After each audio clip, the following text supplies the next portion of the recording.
চিৎকার করছে গরু চুরি করেছে তৃণমূল কংগ্রেস, পাহারা দেওয়ার দায়িত্ব কার? বিএসএফ। কেন তুমি আটকাওনি? তোমার বিরুদ্ধে কি হবে? আমাকেও যদি জেলে পড়েন, আমি জেল থেকে ফুটো হয়ে বেরিয়ে আসবো। আপনি যদি অনবরত বাজে বকেন, প্রতিদিন ভাট বকেন, তাহলে একটা সময় আপনার মুখ দিয়ে সত্য কথাটা বেরিয়ে যাবে।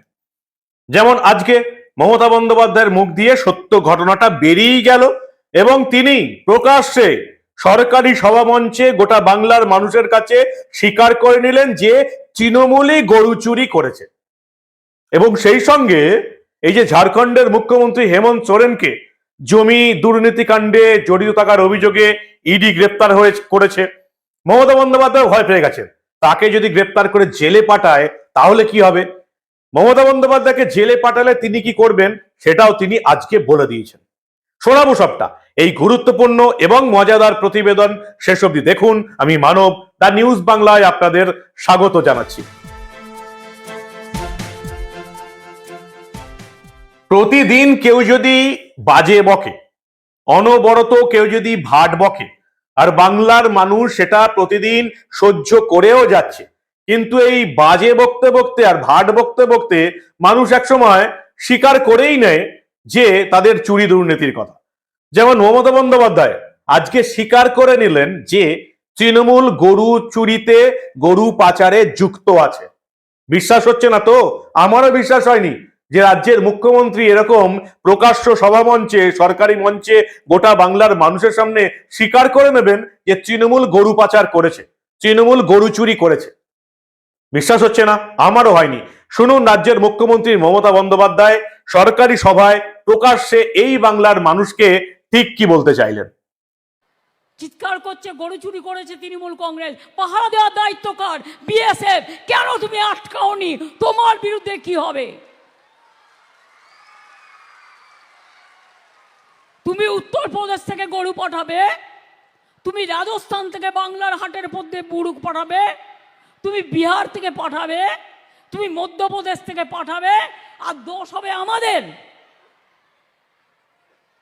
কয়লা কার আন্ডারে? সেন্ট্রাল গভর্নমেন্টের আন্ডারে। ইসিএল কাদের? কয়লা মন্ত্রক সেন্ট্রাল গভর্নমেন্টের। বিসিএল কাদের? সেন্ট্রাল গভর্নমেন্টের। তোমরা চুরি করে বেড়াবে আর তুমি মহারাজ সাধু হলে আজ আমি আজ চোর বটে। মমতা বন্দ্যোপাধ্যায় বললেন তৃণমূল গরু চুরি করেছে, চিৎকার করছে সবাই, কিন্তু আটকানো যাদের কথা ছিল সেই বিএসএফ কি করেছে? অর্থাৎ তৃণমূল গরু চুরি করেছে, মমতা বন্দ্যোপাধ্যায় স্বীকার করলেন। বিএসএফ কি করেছে? সত্যিই তো বিএসএফ তো আটকায়নি।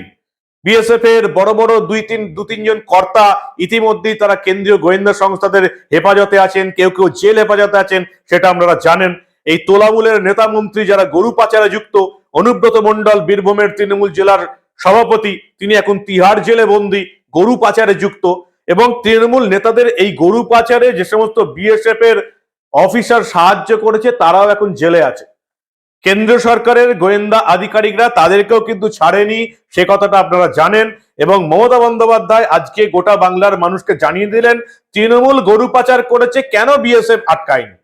অর্থাৎ আপনার বাড়িতে যদি চুরি ডাকাতি হয় দোষটা কিন্তু আপনার, কেন আপনি আটকাননি? তৃণমূলের নেতা মন্ত্রীরা গরু পাচার করেছে, গরু চুরি করেছে, সেই টাকাটা কোথায় এসছে? 75-25-এর ভাগবাটোয়ারা কোথায় এসছে? সে প্রশ্নটা আজকে আর তুলছি না। কিন্তু বিএসএফ কেন আটকায়নি? ওই যে প্রথমেই বললাম, ভাট বকতে বকতে, প্রতিদিন অনবরত বাজে কথা বলতে বলতে একটা দিন এমন আসবে যেদিন আপনি সত্য কথাটা স্বীকার করে নেবেন। সেই দিনটি কিন্তু আজকে এসে গেল। মমতা বন্দ্যোপাধ্যায় ভয় পেয়ে গেছেন। আপনারা দেখেছেন গতকাল ঝাড়খণ্ডের মুখ্যমন্ত্রী হেমন্ত সোরেনকে জমি কেলেঙ্কারি, আর্থিক তছরূপে জড়িত থাকার অভিযোগে ইডি আধিকারিকরা গ্রেপ্তার করেছে। তাকে মুখ্যমন্ত্রী পদ থেকে ইস্তফা দিতে হয়েছে। ইডি আজকে তাকে কোর্টে তুলেছে, নিজেদের হেফাজতে নেবে। ভয় পেয়ে গেছেন মুখ্যমন্ত্রী। তিনি আজকে বললেন যে আমি যদি জেলে যাই আমি জেল ফুটো হয়ে বেরিয়ে আসবো। এরকম কমেডিয়ান মুখ্যমন্ত্রী বিশ্বাস করুন ভারতের ইতিহাসে দুটি আসেনি। কি বললেন মুখ্যমন্ত্রী মমতা বন্দ্যোপাধ্যায়, শুনুন ভালো করে। আর ভারতবর্ষে সবাইকে ভয় দেখিয়ে জেলে পুরে দিলেও আমাকেও যদি জেলে পড়েন আমি জেল থেকে ফুটো হয়ে বেরিয়ে আসবো। নির্বাচনে জেতার জন্য সবাইকে জেলে পুরছেন। আমাদের সবাই চোর, আর আপনারা সাধু। চোরেদের জমিদার, জোরদার, চোরের মায়ের বড় গলা, শূন্য কলসি বড্ড বাজে বেশি। মমতা বন্দ্যোপাধ্যায় আজকেও স্বীকার করে নেন, যেমন প্রতিটি তার সবাই স্বীকার করে নিচ্ছেন যে হাতের 5টি আঙুল সমান হয় না, একটা ছোট একটা বড় হয়েই থাকে।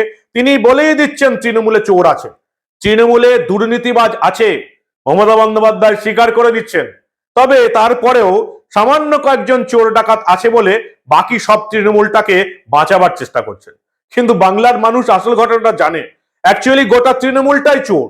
ওই সামান্য খুঁজলে হয়তো দু একজন সাধু পুরুষ পাওয়া যাবে যাদেরকে তৃণমূলের এই চোরেরা মূল রাজনীতি থেকে অনেকদিন আগেই সরিয়ে দিয়েছে।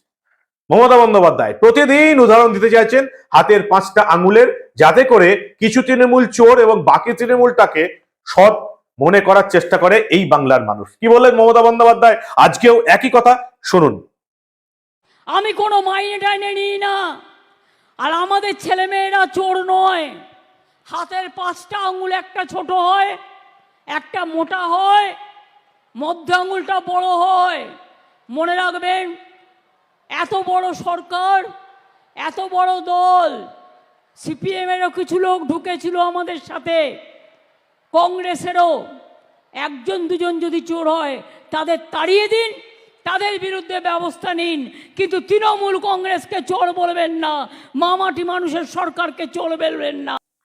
ফের একবার এই রাজ্যের বর্ডার সিকিউরিটি ফোর্সকে আজকে যা তা বললেন। প্রতিদিনের মতন মুখ্যমন্ত্রী মমতা বন্দ্যোপাধ্যায় ভুলে গেছেন যিনি আমাদের ট্যাক্সের টাকায় সরকারি কাজে গেছেন। বিভিন্ন জেলাতে সরকারি সভা হচ্ছে, সেই সরকারি সভায় নির্লজ্জের মতন শুধুমাত্র নিজের তৃণমূল কংগ্রেসের ভোটের প্রচার করছেন। সরকারি সভায় কেন্দ্রীয় সরকারের বিরুদ্ধে বলছেন, সরকারি সভায় কেন্দ্রের বিএসএফ বর্ডার সিকিউরিটি ফোর্সের বিরুদ্ধে বলছেন। লজ্জাকর কথা, একেবারে লজ্জাকর কাণ্ড। এই বাংলার মেয়েকেই আপনারা 3বার নবান্নে সিংহাসনে বসিয়ে রেখেছেন, এই রাজ্য শাসনভার তুলে দিয়েছেন। লজ্জা লাগে। যারা এই তোলামূলটাকে ভোট দিয়েছেন তাদের এবার সত্যি লজ্জা পাওয়া দরকার। আপনাদের ট্যাক্সের টাকায়, আমাদের ট্যাক্সের টাকায় সরকারি সভা মঞ্চে তিনি রাজনৈতিক প্রচার করে যাচ্ছেন দিনের পর দিন। বাংলা জিতে তিনি দিল্লি দখল করবেন, ভয়ঙ্কর কথা বলেছেন। বাংলা জিতবেন, দিল্লি দখল অটোমেটিক্যালি হয়ে যাবে। এবং তারপরে যে মিথ্যা কথাটা তিনি দিনের পর দিন বলে যাচ্ছেন, একেবারে নির্ভেজাল মিথ্যা, যে বিজেপি শাসিত রাজ্যগুলো নাকি ডিম, মাছ আর মাংস খাওয়া পুরোপুরি বন্ধ করে দিয়েছে, সমস্ত দোকান ভেঙে দিয়েছে, সেই কথাটা তিনি বাংলার মানুষকে আবার বোঝানোর চেষ্টা করলেন। এত বড় মিথ্যাবাদী মুখ্যমন্ত্রী গোটা পৃথিবীর ইতিহাসে কোনোদিন আসেননি। কি বললেন তিনি আজকে, শুনুন আপনারা। সরকারে ক্ষমতায় এসেই মধ্যপ্রদেশে, রাজস্থানে ডিমের দোকান বুলডোজার দিয়ে উড়িয়ে দিয়েছে। বলছে ডিম খাবে না, মাছ খাওয়া যাবে না, মাংস খাওয়া যাবে না, তো কাঁচা কলা খাবে? ওদের জিজ্ঞেস করুন। আজকে যদি বাংলায় বলে ডিম খাওয়া বন্ধ, মাছ খাওয়া বন্ধ, শাড়ি পরা বন্ধ, সালোয়ার কামিজ পরা বন্ধ, জামা প্যান্ট পরা বন্ধ, খাবার দাবার বন্ধ, মেনে নেবেন? আমি কথা দিচ্ছি, বাংলা থেকে জিতে দিল্লি আমরা দখল করবই। কোন পলিসিতে করব, কি করে করব, আফটার ইলেকশন রিজিওনাল পার্টিগুলোকে একসাথে নিয়ে আমরা সবাই মিলে করব।